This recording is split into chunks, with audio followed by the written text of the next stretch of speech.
Merci d'être avec nous sur Al24 News au sommaire de l'actualité de ce mardi 1er juillet. Quatrième conférence internationale sur le financement du développement à Séville en Espagne. Le président algérien Abdelmadjid Tebboune appelle à l'adoption des politiques plus souples et réalistes dans l'orientation des aides au développement fondées sur le partenariat et l'entente mutuelle. Représentant le président algérien, le Premier ministre Nadir El-Arbaoui rencontre à Séville ses homologues espagnols et égyptiens évoquant la coopération bilatérale et la conjoncture internationale, notamment la situation à Gaza.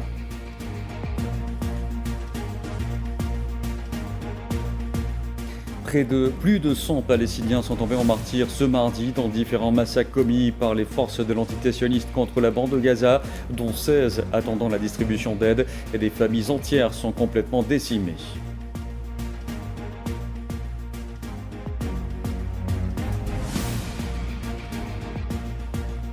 Téhéran critique une nouvelle fois l'inaction de l'AIEA face à la dernière agression de l'entité sioniste contre l'Iran et notamment ses installations nucléaires.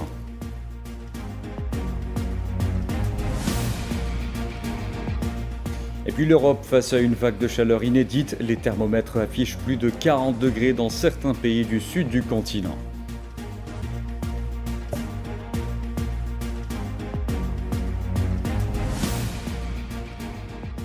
Bonsoir à tous. Le président algérien Abdelmadjid Tebboune a appelé ce mardi à l'adoption de politiques plus souples et réalistes dans l'orientation des aides au développement fondées sur le partenariat et l'entente mutuelle au lieu de diktats et des conditions préalables.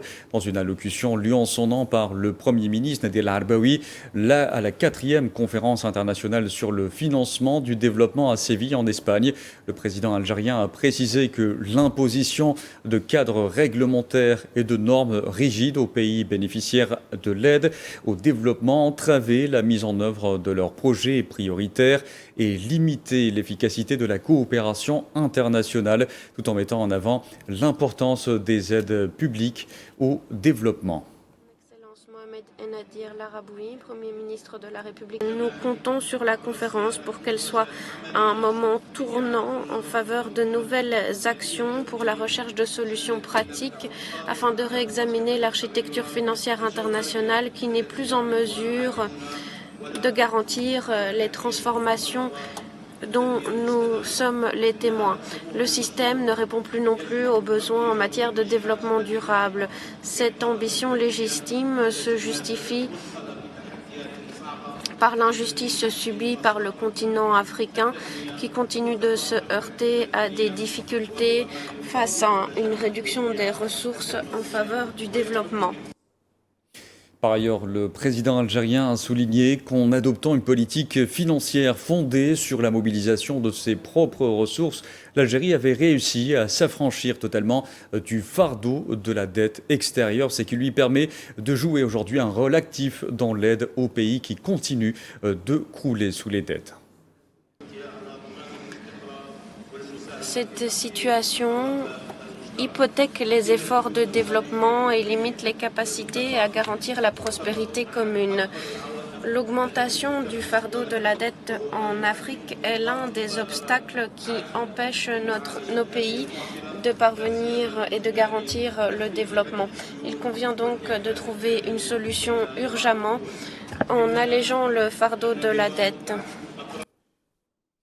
Dans son message également, Abdelmadjid Tebboune a également réitéré l'appel de l'Algérie à une réforme globale de l'architecture financière internationale, et ce, afin de permettre aux pays en développement de participer à la gouvernance des institutions financières mondiales. Nous estimons que le système multilatéral devrait renforcer les principes de justice et d'égalité grâce à une réforme complète de l'architecture financière internationale. Nous devons pouvoir contribuer à la gouvernance des institutions financières internationales. Dans ce contexte, nous sommes en faveur du projet visant à établir un cadre international de travail pour combler les lacunes liées à la dette et trouver des solutions urgentes. Le président algérien Abdelmadjid Tebboune a aussi souligné la nécessité de trouver des solutions pratiques urgentes à la distorsion des notations de crédit en adoptant plutôt des méthodes de notation plus transparentes et plus équitables, tout en saluant la création d'une agence africaine indépendante de notation de crédit. Pour ce qui est du classement de nos États, nous devons disposer de méthodes plus efficaces en matière de notation des crédits. Nous saluons la création d'une agence africaine de notation. Il faut imposer des conditions propices à nos États. Nous appelons à des politiques plus souples, plus réalistes. Alors que nous mobilisons l'assistance internationale, nous devons nous fonder sur le partenariat, la compréhension mutuelle, plutôt que d'imposer des conditions préalables aux États. À nouveau, j'insiste sur l'importance de promouvoir la coopération internationale, notamment en réactivant le rôle des cadres internationaux pertinents. Dans ce contexte,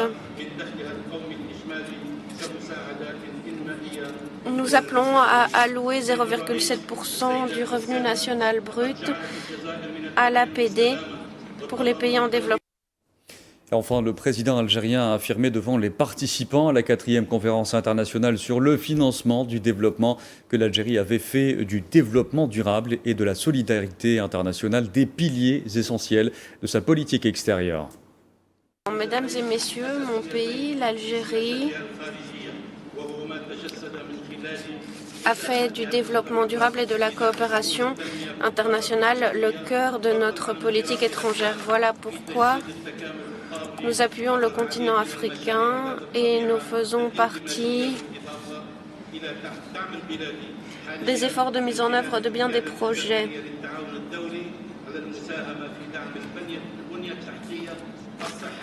Nous travaillons à la coopération internationale, au renforcement du secteur énergétique de bien des pays africains. Nous avons alloué 1 milliard de dollars à ces projets. Nous comptons sur nos propres ressources et c'est de cette façon que nous avons pu nous libérer du fardeau de la dette. Nous pouvons maintenant venir en aide aux États qui sont confrontés à ces difficultés. Enfin, j'insiste à nouveau sur l'importance de trouver des solutions de financement du développement. J'espère que notre conférence pourra donner lieu à l'ouverture de plateformes permettant les processus de développement durable et reflétant notre conviction selon laquelle la prospérité commune n'est possible qu'en comblant les lacunes existant entre pays. Nous devons donc promouvoir des conditions internationales propices à la recherche de solutions pour tous. Et comme je vous le disais en titre, en marge des travaux de la 4e conférence internationale sur le financement du développement, le Premier ministre algérien Nader El-Arbaoui a rencontré le président du gouvernement espagnol Pedro Sánchez qui l'a chargé de transmettre ses salutations au président algérien Abdelmadjid Tebboune, le remerciant d'avoir honoré l'invitation à participer à cette conférence à un haut niveau. À cette occasion, Sánchez a souligné sa volonté d'œuvrer de concert au renforcement des relations bilatérales dans divers domaines, en particulier dans la conjoncture internationale actuelle.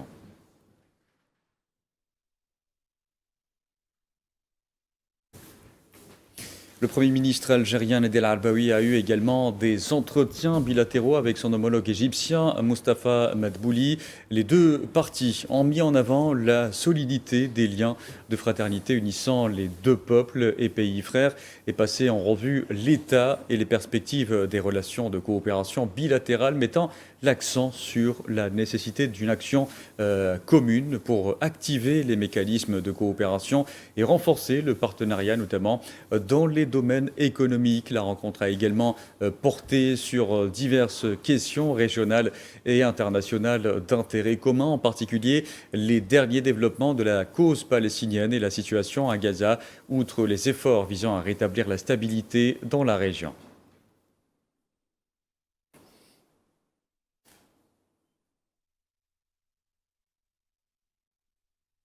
Et la bande de Gaza, justement, continue de subir la barbarie des forces de l'entité sioniste. Plus de 100 Palestiniens sont tombés en martyrs au 106e jour de la reprise par l'entité sioniste de son agression génocidaire contre l'enclave palestinienne.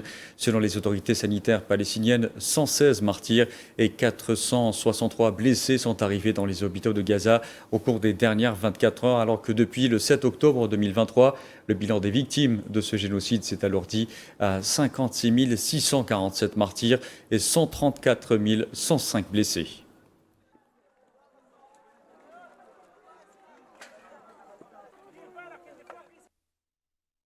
Une frappe contre une maison dans la ville de Zaweïda, au centre de la bande de Gaza, a fait au moins 7 martyrs, tous issus de la même famille. L'attaque a également fait plusieurs blessés, dont certains ont pu décrire la violence de la frappe.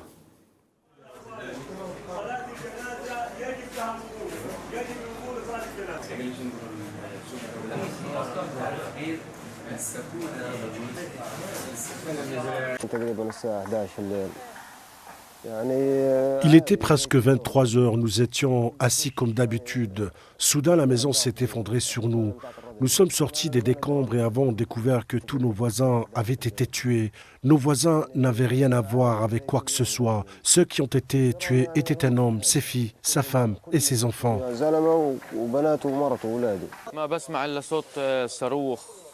J'ai seulement entendu le bruit du missile, quelques instants, quelques secondes. Il a frappé et tout détruit. Ce n'était pas un missile, c'était plutôt un tremblement de terre. Il ne restait plus une maison qui n'ait été détruite dans le quartier, comme vous pouvez le constater. Voici les décombres. Soudain, j'ai retrouvé toutes les pierres au-dessus de ma tête. Après cela, je ne me suis pas réveillé. Je me suis évanoui. À mon réveil, des gens m'ont porté et je récitais la shahada. Tout le monde me suivait pensant que j'étais un martyr. Dieu merci, ils m'ont emmené à l'hôpital américain de Zaweïda, près de la mer, et j'y ai été soigné. Et parmi les Palestiniens tombés en martyrs ce mardi dans la bande de Gaza figurent au moins 16 qui attendaient à proximité de centres dits de distribution d'aide relevant de la Fondation humanitaire de Gaza, soutenue par l'entité sioniste et les États-Unis. D'ailleurs, plus de 130 organisations caritatives et humanitaires ont appelé à sa fermeture en raison de préoccupations sur sa neutralité, ses procédures et la violence entourant la distribution de l'aide qui a fait des centaines de martyrs palestiniens.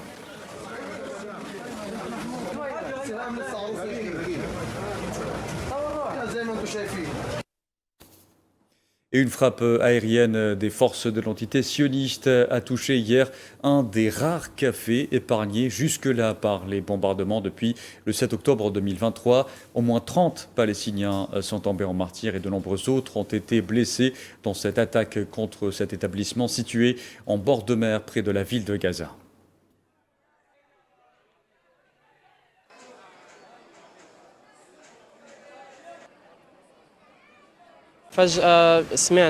Nous avons entendu une forte explosion et nous nous sommes mis à courir. Nous avons trouvé des restes humains éparpillés dans la mer. C'est un lieu public où les gens viennent se ressourcer, mais ils sont toujours pris pour cible.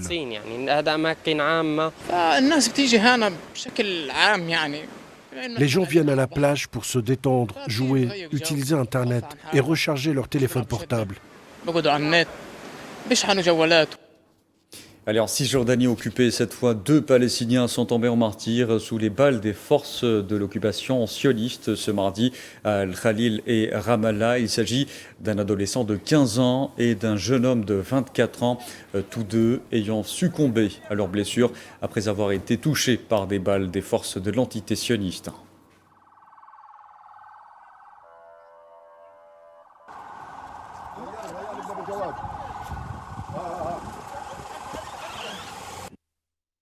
Et suite à l'attaque meurtrière menée par des colons sionistes sur un village du nord-est de la Cisjordanie la semaine dernière, une délégation de diplomates, notamment de l'Union européenne, s'est rendue ce mardi sur les lieux pour s'enquérir de la situation. Une visite durant laquelle le représentant de l'Union européenne en Cisjordanie et dans la bande de Gaza a exhorté l'entité sioniste à prendre des mesures contre les nombreuses attaques de colons qui se sont multipliées récemment. Souhila Kilal. Une semaine après l'attaque sanglante menée par des colons sionistes contre le village de Kafr Malek en Cisjordanie occupée, coûtant la vie à 3 jeunes Palestiniens et occasionnant de nombreux dégâts matériels, des représentants diplomatiques de l'État palestinien et des membres d'une délégation diplomatique de l'Union européenne se sont rendus sur place pour constater de visu l'ampleur des dégâts, apporter leur soutien aux familles et surtout dénoncer ces actes de violence et de vandalisme impunis dont sont victimes les Palestiniens systématiquement. Notre premier objectif était de venir ici en signe de solidarité et d'humanité. Nous avons tous vu ce qui s'est passé il y a quelques jours à Kafr Malik et ce que nous avons vu est à la fois attristant et révoltant car inacceptable. Nous ne pouvons accepter la violence pure et simple pour la violence. Le 25 juin au soir, plus de 100 colons soutenus par les forces sionistes avaient fait irruption dans le village de Kafr Malik, incendiant voitures et propriétés. Des coups de feu ont été tirés sur les Palestiniens qui tentaient de les arrêter. Cette attaque n'est ni un acte isolé, ni un fait divers, mais un acte de violence d'une longue série d'attaques récurrentes contre les villages de Cisjordanie occupés. Leur but, chasser les Palestiniens de leurs terres pour se les accaparer dans le cadre du plan expansionniste sioniste. Notre message aujourd'hui est clair et net. Nous ne serons pas expulsés de notre patrie. Avec la voix de chaque mère et de chaque enfant, de l'Union européenne, du monde entier qui parle des droits de l'homme, des libertés et du droit des enfants à avoir des activités récréatives, nous vous demandons notre droit à la vie. Nous voulons vivre. Nous dénonçons et appelons les autorités israéliennes à empêcher ces actes et à traduire en justice les auteurs de ces attaques violentes, car elles ne peuvent rester impunies. Le 21 mai dernier, les forces sionistes avaient tiré sur une délégation de diplomates européens en visite dans le camp de Jénine, dans le nord de la Cisjordanie occupée. Condamné par plusieurs capitales européennes, l'incident démontre la volonté sioniste de maintenir l'opacité sur les crimes commis quotidiennement dans les territoires palestiniens occupés. Je vous en parlais en titre. Téhéran a critiqué une nouvelle fois ce mardi l'inaction de l'Agence internationale de l'énergie atomique face à la dernière agression de l'entité sioniste contre l'Iran et notamment ses installations nucléaires, chose qui a motivé d'ailleurs le Parlement iranien à voter la suspension de la coopération avec l'AIEA.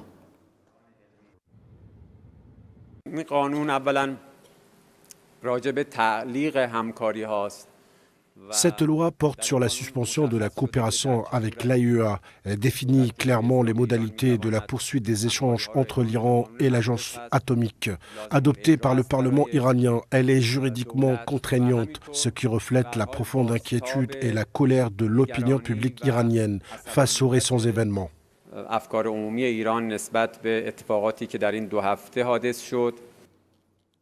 Le président américain Donald Trump a signé un décret exécutif mettant fin aux sanctions contre la Syrie dont le but, selon la Maison-Blanche, de soutenir le chemin du pays vers la stabilité et la paix. Outre la suppression des sanctions contre la Syrie, le décret permet l'assouplissement des contrôles à l'exportation de certaines marchandises et lève les restrictions à une assistance étrangère à ce pays.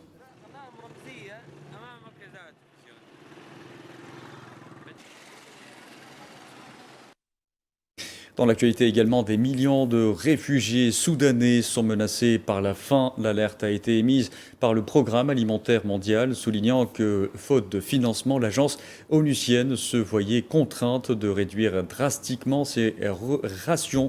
Selon l'ONU, ils sont plus de 4 millions à avoir fui la guerre qui ravage le Soudan depuis avril 2023.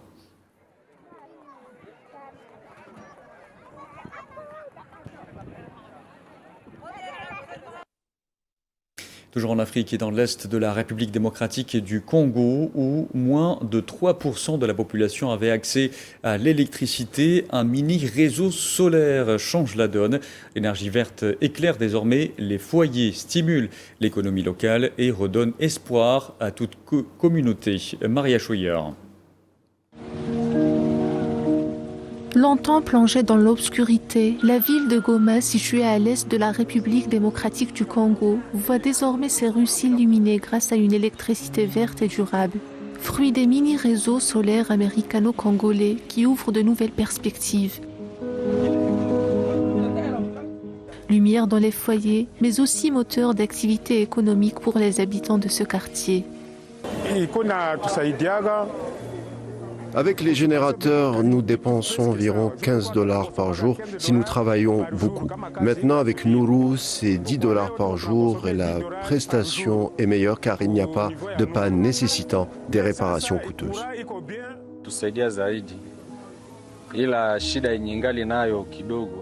Le seul problème que nous rencontrons, c'est quand il pleut. Il y a une coupure de courant. Mais quand le soleil brille, nous travaillons du matin au soir sans problème. Les tensions dans la région sont réelles et les échanges de tirs ne sont pas rares. Pourtant, les panneaux solaires résistent, protégés par une communauté qui a compris que cette source d'énergie représente bien plus qu'une simple lumière, mais un espoir tangible, un signe de renouveau pour un avenir meilleur. Évidemment, à cause du contexte, même avant l'arrivée des M23 et aujourd'hui aussi, il y a souvent des échanges de tirs dans la communauté à cause de l'insécurité. Et donc, ça peut souvent toucher un ou deux panneaux. Mais en général, nous n'avons pas trop ce genre d'incidents. Donc, nos panneaux sont en sécurité parce que la communauté comprend que c'est pour leur bien que ces panneaux sont installés. Au-delà des panneaux solaires, c'est tout un modèle de développement durable qui s'installe, un espoir renouvelé pour toute une région longtemps plongée dans le noir. Dans le conflit russo-ukrainien, 3 personnes ont été tuées et 35 autres ont été blessées dans une frappe de drone ukrainien sur une usine de la ville russe d'Ilievsk. Selon un responsable ukrainien de la sécurité, il s'agirait de l'usine de Koupol qui fabrique des drones et des systèmes de défense aériens.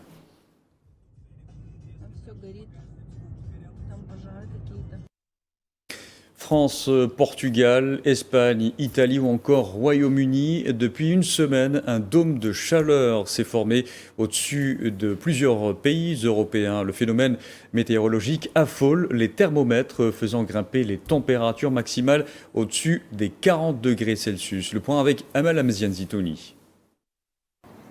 L'Europe suffoque sous un dôme de chaleur depuis plusieurs jours. La canicule s'est étendue sur une grande partie du vieux continent, notamment la partie sud, avec des températures avoisinant les 40 degrés Celsius. Un phénomène que les météorologues s'affairent à analyser.